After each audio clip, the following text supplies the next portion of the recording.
걸프만 7개 토호국으로 구성된 아랍에미리트 연합은 중동 건설 시장의 꽃이다. 이 가운데 맏형격이자 아랍에미리트 연합의 수도인 아부다비는 2030년까지 228조 원을 투입해 인구 300만 명을 수용하는 대규모 도시개발 계획 아부다비 비전 2030을 추진하고 있다. 이웃한 두바이가 차입 자본에 의존해 부동산 개발에 몰두하다 미국 금융위기 이후 주춤하고 있는 것과는 달리 아부다비는 두둑한 오일머니를 바탕으로 환경, 문화, 인프라 분야에 투자하며 장기 프로젝트를 진행 중이다.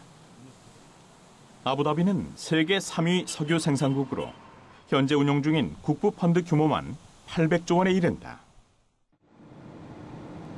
아부다비 도심에서 두바이 방향인 북쪽으로 40km를 달리면 바닷가에 대규모 항만 시설이 나타난다.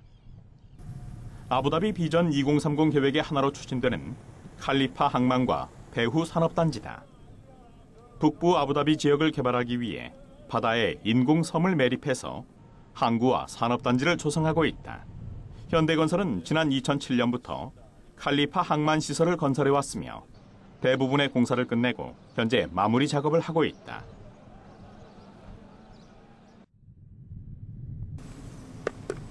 인공섬과 육지를 연결하는 매립지 도로 포장 공사가 한창이다.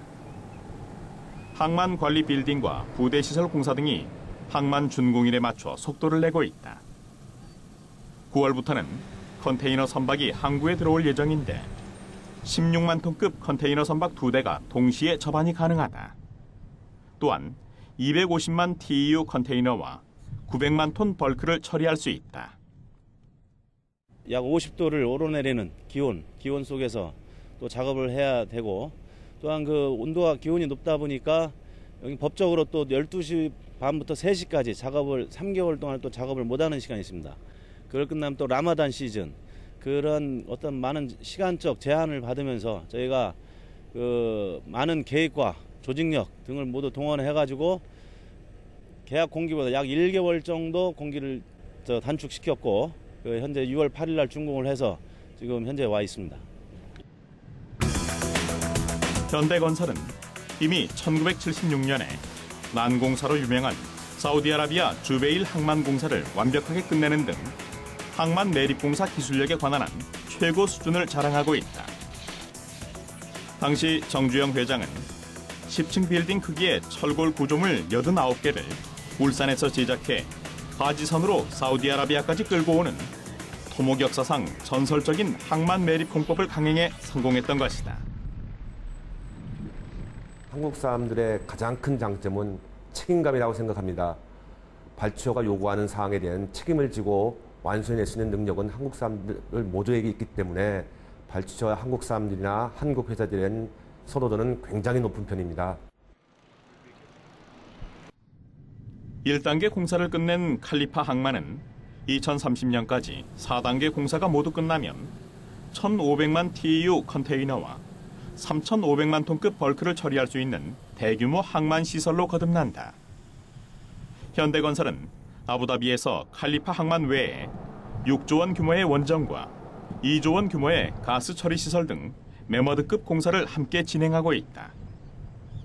올해에도 중동을 비롯해 남미까지 플랜트 수주가 잇따라 현대건설은 올해 수주액만 11조 원을 넘어설 전망이다.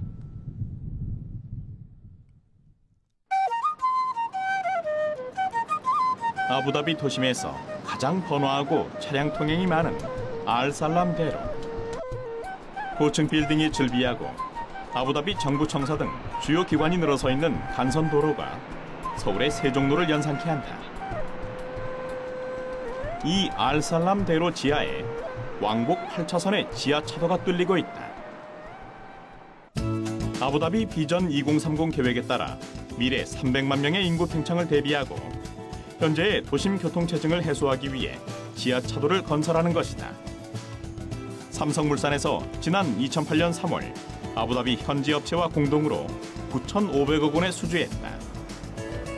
현재 95%의 공정을 보여 상부 도로는 차량 통행을 시작했고 지하차도는 아스팔트 포장과 내부 표지판 설치 작업 등 마무리 작업이 분주하다. 언뜻 단순해 보이는 지하차도 공사지만 고층 빌딩과 차량 통행이 많은 도심 한복판에서의 작업은 쉽지가 않다. 교통 통제는 물론 고층 빌딩에 영향을 주지 않기 위해 파일을 박아 집안을 다지면서 불착 작업을 해야 하기 때문에 작업이 더딜 수밖에 없다. 또 수시로 변경되는 발주처 요구사항을 반영하고 행정기관의 이견을 조정하면서 공기를 맞추려면 여러 곳에서 동시다발적으로 진행해야 한다. 중심부에서 시공을 하다 보니까 이 현지의 어떤 프로시저라든지 그다음 현지 관행, 그다음에 제일 어려운 점은 공사의 어떤 각종 제한적인 문제들이 이제 일반 공사도 많아서 실질적인 어떤 공사 수행보다도 그러한 사전 정지 작업, 준비 작업하는 과정 자체가 저희들 외국 업체 입장에서는 아주 어려운 것 중에 하나였던 것 같습니다. 아부다비 상업활동의 75%가 이 도로에서 이루어진다. 또 아부다비 정부 청사도 이곳에 있을 정도로 알살람 대로는 아부다비 경제와 정치의 중심지다. 따라서 알살람 대로를 배로 확장하는 것은 도시 규모와 기능을 배로 키운다는 의미다. 이 정도 규모의 공사는 보통 6년이 걸리는데 4년으로 앞당겨 잡았다. 아부다비 정부에서 이 도로를 빨리 넓히기를 바라기 때문에 공기를 되도록 짧게 잡은 것이다. 동시다발적으로 진행되다 보니 하루에 투입된 작업 인력이 5,000명을 넘어섰고 야간 작업은 기본이고 주말에도 쉴 틈이 없었다. 삼성과 삼성 소속 엔지니어들과 함께 일해서 좋았습니다. 기술적인 면과 실질적인 시공 관리 면에서도 항상 뛰어난 능력을 보여줘 좋았습니다. 오랫동안 같이 일했는데 즐거웠습니다. 이 대형 프로젝트를 진행하면서 많은 어려움에 직면했지만 서로가 협력해 모든 문제를 성공적으로 해결했습니다. 전 세계적으로 지상 왕복 8차선 도로 아래 지하 왕복 8차선 도로가 조성되는 공사는 알살람 지하차도가 유일하다. 삼성물산은 알살람 지하차도 외에 아랍에미리트에서 두바이 팜 제벨알리 교량공사와 하수 터널 등 인프라 확장 시설도 병행하고 있다. 공사를 하면서 쌓은 신뢰를 바탕으로 앞으로 발주되는 고속도로와 고속철, 지하철 등 대형 인프라 프로젝트에 적극 참여할 계획이다.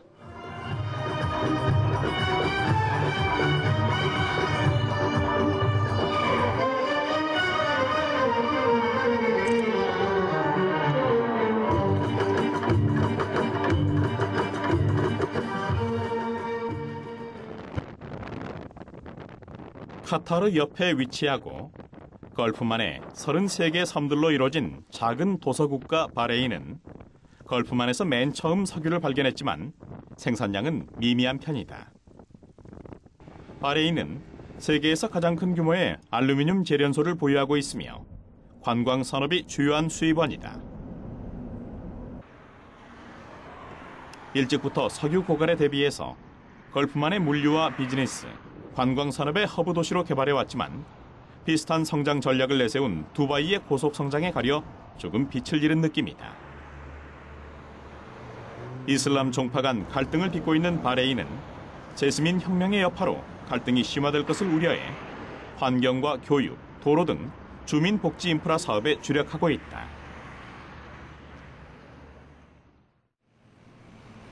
바레인의 수도 마나마에서 20km 떨어진 뱁코 정유산업단지.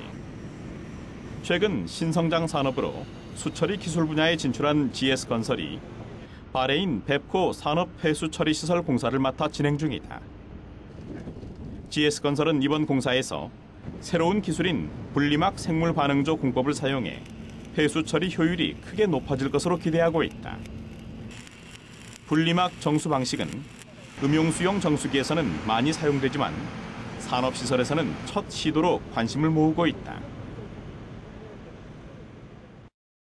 바레인 뱁코 폐수처리 시설은 높은 점수와 온도를 가진 폐수로서 냉각 시스템과 정유 패스처리에서 처음 시도되는 보더 처리 기술인 MBR 공법이라는 분리막 생물 발효 기술을 최초로 적용하여 기존 공법 대비 패스 처리 효율이 크게 향상될 것으로 기대하고 있습니다. GS건설로서는 바레인 공사가 해외 수처리 시장으로의 첫 진출이란 면에서 의미를 두고 있다. 설계에서부터 구매, 시공, 시운전까지 일괄 도급 방식으로 계약한 이번 공사는 2010년 11월에 착공해서 내년 초 완공 예정이다.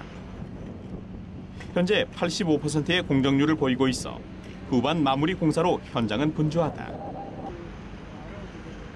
GS건설은 여성에게도 해외 건설 현장 근무 기회를 넓히고 있다.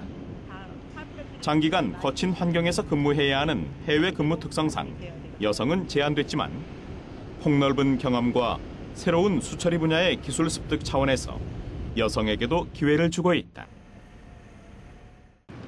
GS건설은 베프코 폐수처리 시설 공사를 성공적으로 마쳐 해외 폐수처리 시장의 교두보로 삼을 방침이다. GS건설은 지난해 쿠웨이트 수전력청이 발주한 2천억 원 규모의 아주르 정수 및 송수시설 건설공사 수주에도 성공했다. 세계 물산업 시장은 2015년에 520조 원 이상으로 성장할 것으로 전망된다.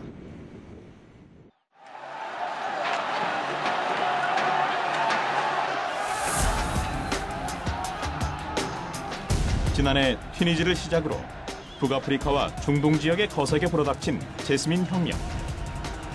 제스민 민주화 열풍으로 튀니지는 물론 이집트와 리비아의 지도자가 바뀌고 요르단과 예멘, 쿠웨이트에서 시위로 인한 혼란이 뒤따랐다.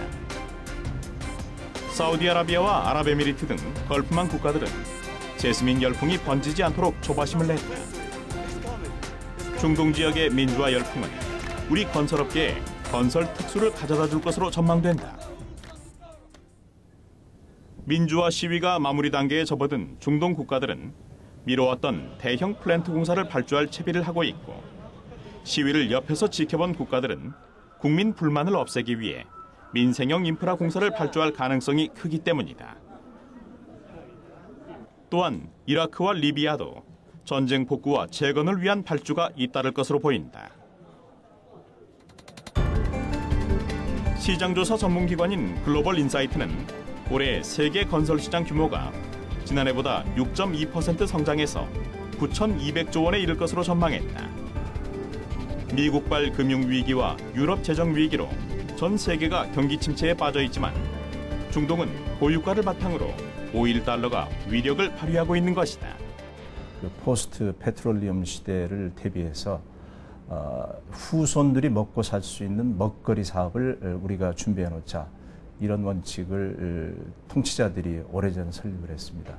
앞으로 캐시카우로 키우고자 하는 분야가 석유화학 분야입니다.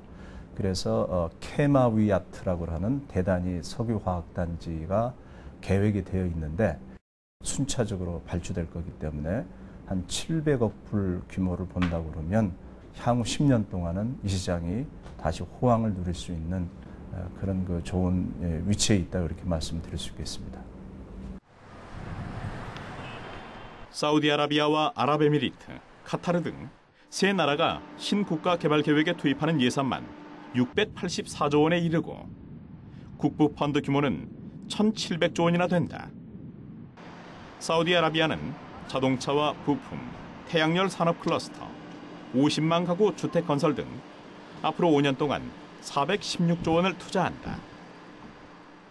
2022년 월드컵을 유치한 카타르는 경기장 등 월드컵 인프라 시설만 80조 원을 발주할 계획이다.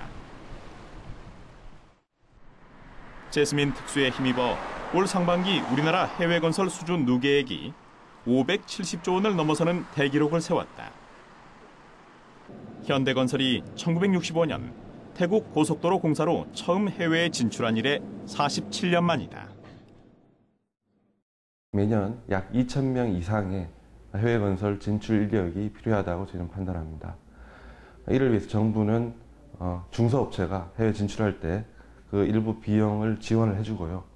각종 대학교의 어떤 플랜트 전문 대학원이나 계약학과 등을 도입해서 그런 이제 진출력을 도와주는 그런 프로그램을 집중 육성을 하겠습니다. 정부는 중동 지역의 제스민 특수를 맞아 플랜트 건설 외에 수출 산업 다변화를 통해 2020년까지 중동 지역 수출액을 114조 원 이상으로 3배 늘릴 계획입니다.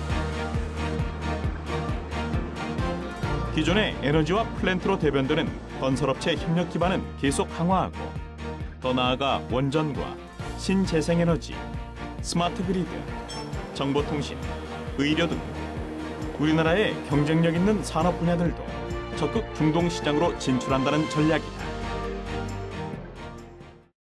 한국 경제가 이제는 일반 산업에서 지식 기반 경제로 나가면서 특히 이제 중동 국가들이 이 에너지나 자원을 갖다가 연계해서 좀 더 고부가치 사회로 나가자. 이게 좀 맞닥뜨려진 것이 제일 큰 계기라고 할 수 있겠습니다. 신재생에너지와 스마트 그리드 분야는 사우디아라비아와 아랍에미리트, 카타르 등에서 파일럿 프로젝트가 이미 추진되고 있다. 의료 분야에서는 원격 진료 시스템과 디지털 병원 수출을 확대하기로 했다.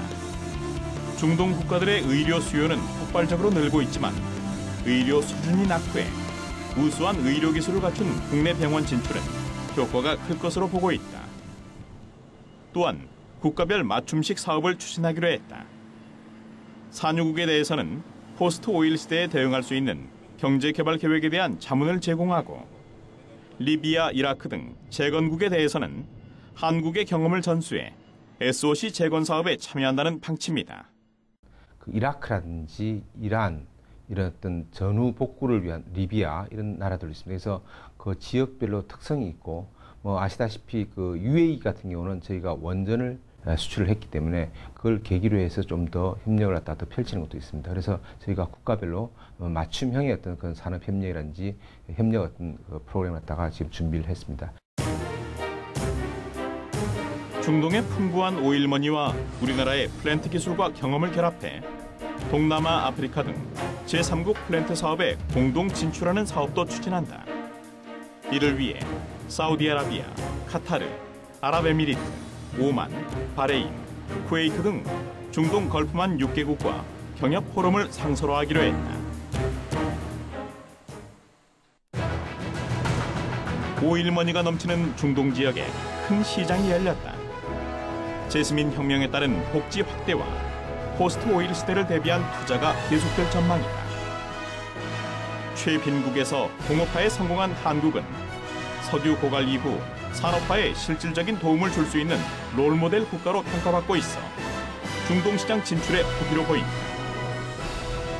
그동안 플랜트 분야에서 쌓은 건설 강국 한국의 이미지를 계속 이어가고 더 나아가 정보통신과 자동차, 전자, 의료 등 우리나라가 강한 산업 분야도 추가로 진출하는 방안을 강구해야 할 것이다.